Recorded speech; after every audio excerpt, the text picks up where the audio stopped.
Hi, I'm Linda Downing, and this is my Module 6 for AEP 880, Communicating and Advocating for School and Community Needs. So the first school that I took a look at was USD 443, which is Dodge City Public Schools. Their first school board policy that I could locate that talked about what the information that we're discussing for this module. The district is committed to implementing standard-based education philosophy through a planned, effective approach involving students, staff, parents, and community. Both academic and non-academic programs comprise the educational program. The educational program shall be performance-oriented and research-based. All students shall have the opportunity to pursue and acquire knowledge and master the educational program's objectives. The goal of the education public relations is to facilitate a process of communication between the district and its internal and external publics. The public relations program is intended to develop better public understanding of district goals, objectives, and accomplishments and needs. The community shall be informed about school functions and activities, the accreditation status of each school, and the process of school improvement efforts. Patron involvement is encouraged. I also wanted to take the time to look at what they offer as a district or district-wide. So I took the time to really look through their website.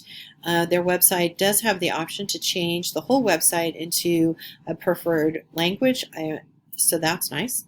They use Skyward, which is, I'm assuming, their form of grades. They have eNotes, and that also allows the eNotes program or the eNotes app allows it to change into a specific language that you would prefer, which is really nice. The website does offer instructional infographic in both English and Spanish, and they do provide social media platforms. What I thought was really great about the Dodge City Public Schools is they do have this very specific EOSOL and diversity program, which advocates for students and families. It is a department of the USD 443 and is staffed by USD 443, and they do have a Facebook page which posts in multiple languages, which is really great. So it's just there for advocating for students and family that come from a diverse backgrounds. So I thought that was really nice.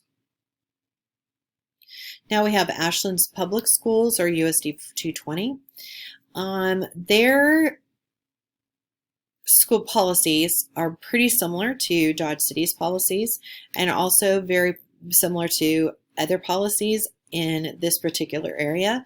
And my assumption with that is they all used this right here, which is KASB, which is Kansas Association of School Boards, to actually help them create their school board policies.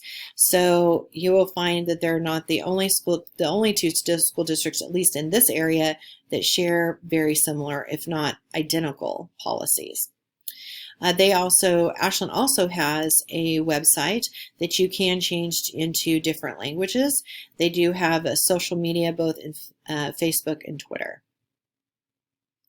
So now I wanted to move to a larger school district to see the difference and see what their policies look like, because it is the largest school district out here in Western Kansas and does serve a very diverse population. So their school board policies, they have the philosophy, involvement of students, parents, teachers, support staff, and administrators, and the community work together to provide high-quality educational experiences for students. Two schools involve an engagement in the community and parents in the education of their children.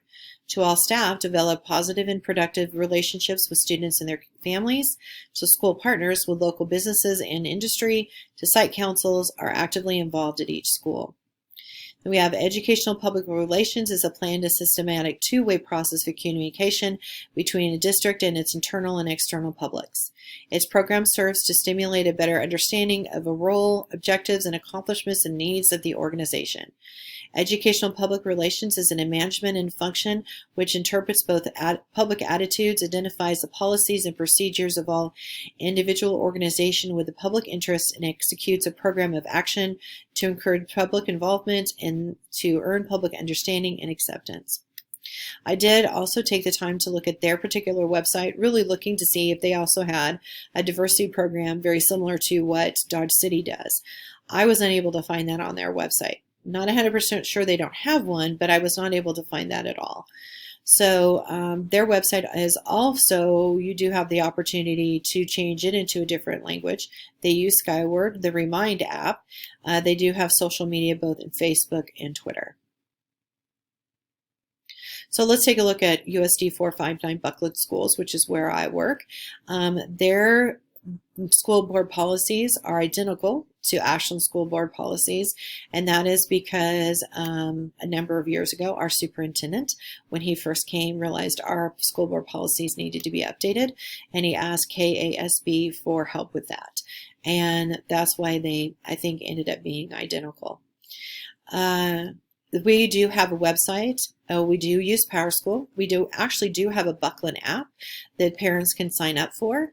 We do have eNotes, which the school district uses to, push out information. We do have a YouTube channel. We have multiple social media platforms: Facebook, Twitter, and Instagram. So I also wanted to move to another larger school district to see what their particular policies look like. And some of it is different, but some of it is identical. So the first school board policy we have: the district is committed to implementing an outcome-based educational philosophy through a planned, effective approach involving students, staff, parents, and community. Now, when we're talking about public relations, it is identical to Garden City's. So that's interesting. Not sure exactly why that is. I would assume both Garden City and Great Bend at some point also got help from Kansas Association of School Boards. They do have a website. However, you cannot change it into multiple languages, which I found odd. They have Skyward. They have a school messenger app. They do have a parent and teacher resource center, which is a make it and take it space. And they do have social media in the form of Facebook.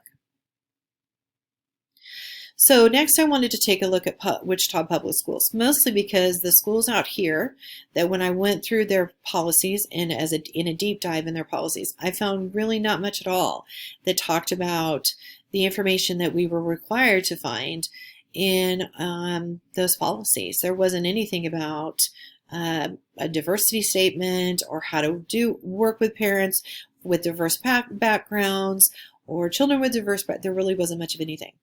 So that was a little disappointing. And I'm going to say that has to do with those policies have not maybe been recently updated.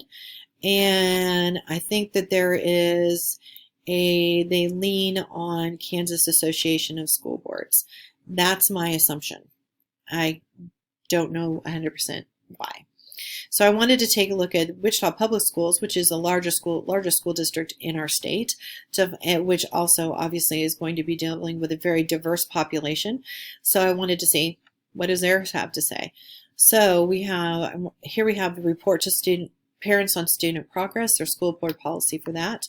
So evaluation of student progress and achievement to students and parents is an important function of the school.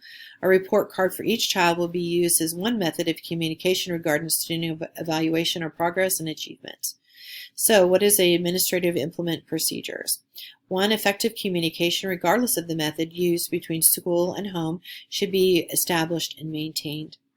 2. Innovative plans and deviations from the standard evaluation and reporting procedures shall be submitted in written form in advance of desired implementation and shall be reviewed by the superintendent or designee. This includes both regular and special education programs.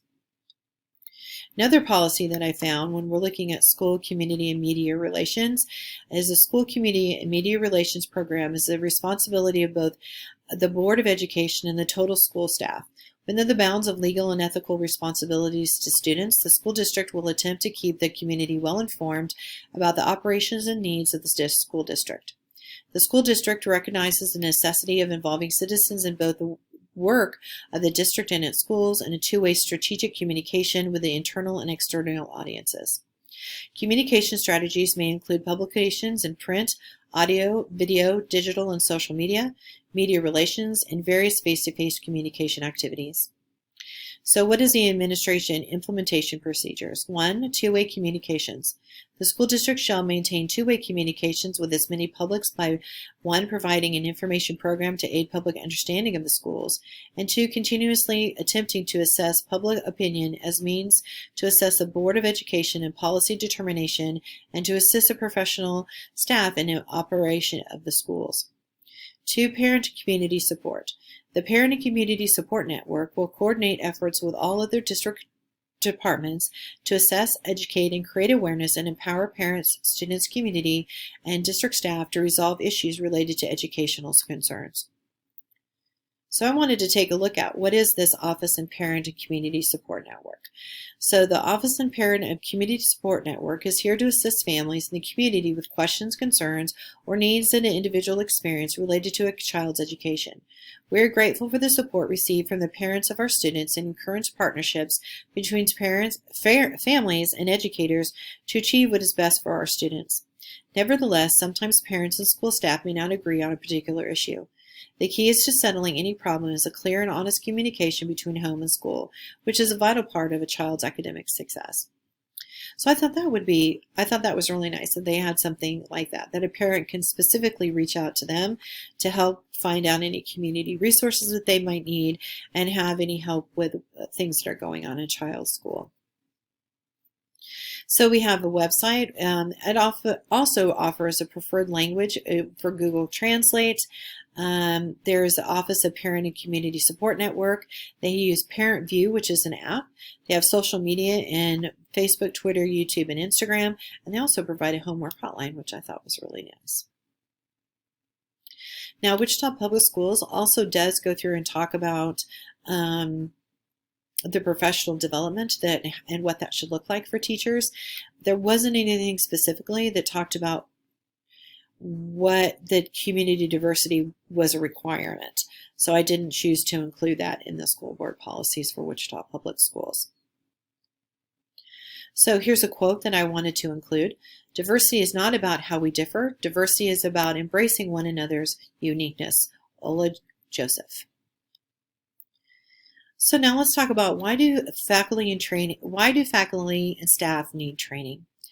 The integral role of family engagement in this school improvement has been the focus of attention throughout the United States in the recent years, perhaps more so than any other time since the 1960s, when the importance of parent involvement was recognized in the original Elementary and Secondary Act, which was part of the War on Poverty legislation.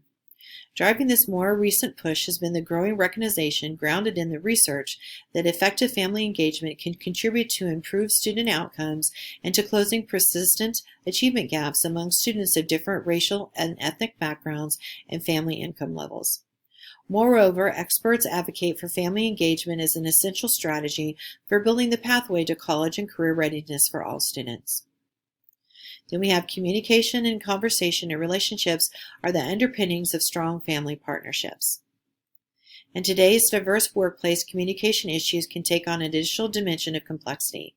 Every culture has its own set of tacit assumptions and tendencies which come face-to-face interactions, and trying to get your point across effectively can sometimes be difficult. Even when the language barrier doesn't exist, cross-cultural communication can be challenging. As a result of all this, growing members of districts and schools around the country have been engaging families in creative and effective ways. Yet the author's broad experience working closely with districts and schools throughout California suggests that many educators continue to struggle with the how-to of translating positive research findings about family engagement into effective and sustainable structures and practices, especially ones that embrace the full range of diverse families and their communities. Teachers often ask us about best practices regarding what, when, and how to communicate with parents and what types of messages other teachers are sending home. They want to learn how to better engage with parents aside from sending home general reminders and classroom announcements. Unfortunately, a blueprint for parent engagement is still lacking in many schools, and most teacher preparation programs don't provide training on how to engage parents. Teachers are left to figure out this essential practice on their own. So what are the benefits of training faculty and staff? During the last several decades, the benefits of parents and other family members' involvement in children's education has been well documented. Although it isn't the only factor for improving student learning, 30 years of research has consistently linked family involvement to higher student achievement, better attitudes toward school, lower dropout rates, and increased community support for education, as well as many other positive outcomes for students, families, and schools. When families are involved in learning, the research shows students achieve more, regardless of socioeconomic status, ethnic, racial background, or the parent's educational level. Family engagement is an essential strategy for supporting the success for all students. When a district focuses on building trusting relationships and connecting family engagement to student learning, and when it builds the capacity of educators and families to work together, family engagement can lead to a school-family partnership that can positively impact student outcomes and close achievement gaps. Students with involved parents, regardless of family income and background, are more likely to earn higher grades and test scores in higher level programs, be promoted, pass their classes, and earn credits, attend school regularly, have better social skills, showed improved behavior, and adapt well to school, and graduate and go on to post-secondary education. Family and community involvement that is linked to student learning has a greater effect on achievement than many more general forms of involvement. To be effective, the form of involvement should be focused on improving achievement and be designed to engage family and students in developing specific knowledge and skills. Research on levels of relational trust in schools found that schools with strong positive trust levels were more likely to show improvement in student learning and mathematics achievement compared to schools with weak trust levels. So let's talk about how do we effectively cross-culturally communicate. Here are 10 tips. 1. Maintain etiquette. Many cultures have specific communication etiquette. Research before you meet. 2. Avoid slang. Non-native English speakers will not have a good understanding of English slang, idioms, and sayings.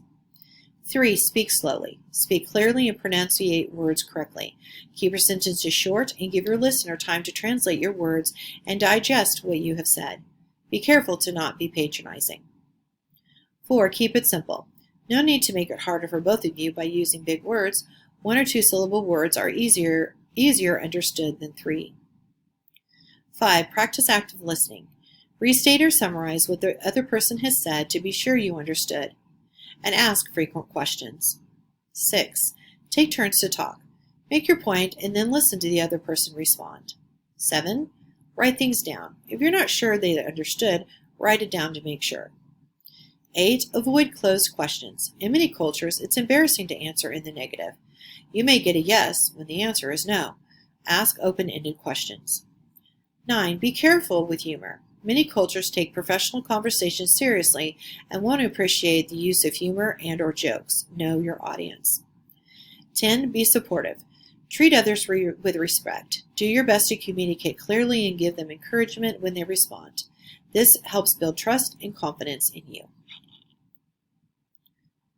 So here are 10 strategies that you can use in classrooms to be able to effectively communicate cross-culturally. 1. Begin your year with a take-home questionnaire. What are your goals and expectations? What background information do I need to know? Do you have any concerns? And what is your communication preferences? Those are a few questions to name. Those are just a few questions. I'm sure you could add many more. 2. Varying communication techniques.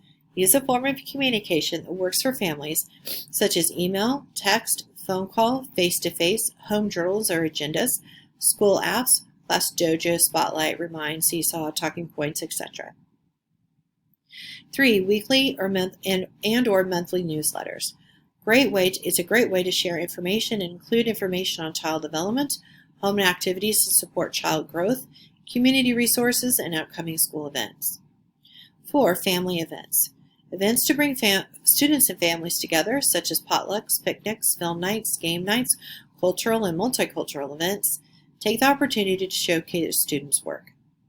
5. Parent-guardian education programs.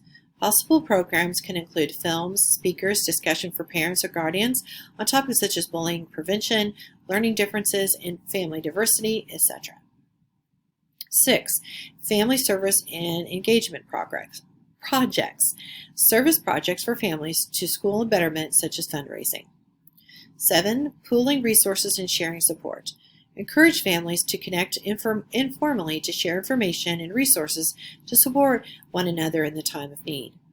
8. Prioritize engagement. Prioritize learning and families who are not engaging in learning. Set aside time and develop a systematic way to ensure that you are interacting with every learner and their family. 9. Make positive connections. The best time to connect with families and build relationships and trust are when things are going well.